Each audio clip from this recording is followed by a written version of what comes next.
بسم الله الرحمن الرحیم. السلام علیکم و رحمت الله و برکاته. در رابطه به صلات تسبیح سوال شد و گفته شد که عملی اجرا شود تا برادرها یاد بگیرن. نماز صلات تسبیح بهترین نماز است. رسول اکرم علیه السلام این نماز بر کاکایشان هدیه کردند و در روز یک بار، اگر در روز نمیشه در هفته، و اگر در هفته نمیشه در ماه یک بار، و بالاخره در سال و در عمر یک بار خوانده شود. ثواب بسیار زیاد داره که گناهان انسان را البته میبخشه.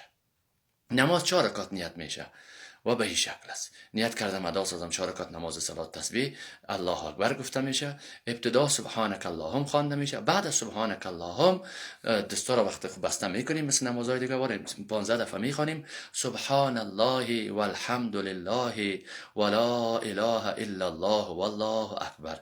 15 دفعه وقتی که اینجا خواندیم باز اعوذ بالله میگیم، بسم الله میگیم، الحمدلله را میخوانیم کتی یک سوره.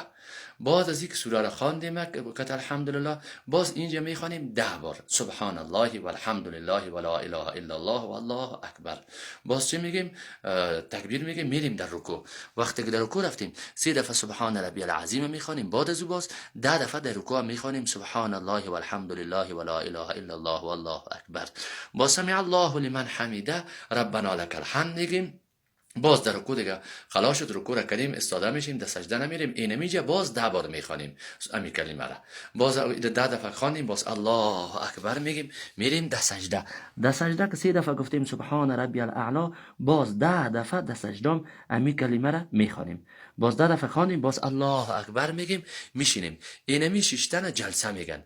اینمیجه در بین 2 سجده که به نام جلسه یاد میشه 10 دفعه باز میخوانیم سبحان الله والحمد لله ولا اله الا الله والله اکبر.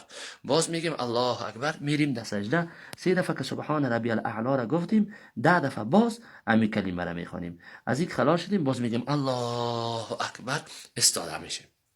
که استاده شدیم ابتدا باز 15 دفعه مثل رکعت اول این میجه کلمه را میخوانیم. باز بسم الله میگیم، الحمدلله را میخوانیم، یک سوره را میخوانیم. بعد از یک سوره باز 10 بار میخوانیم. باز در رکوع میریم، در رکوع 10 دفعه باز میخوانیم. از رکوع پس سمع الله لمن حمیده میگیم، باز 10 دفعه میخوانیم. باز میریم در سجده، در سجده اول 10 دفعه میخوانیم. باز از سجده میشینیم، در بین 2 سجده باز 10 دفعه میگیم. باز در سجده میریم، از سجده که پس خیستیم دیگه باز اینجا نمیگیم، فقط اتحیات میخوانیم. باز استاده میشیم. 3 رکعت دیگه مثل رکعت اول به می شکل خوانده میشه و این نماز 4 رکعت نیت میشه. هر 4 رکعتش پر است.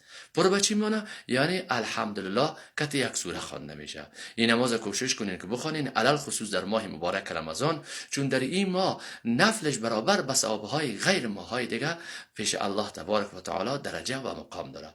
لحاظا بندرم از دعایتان فراموش نکنین، شیر کنین تا کسای دیگه هم که یاد ندارن یاد بگیرن و ما شما داخل ثواب شویم. و آخر دعوانا ان الحمد لله رب العالمین.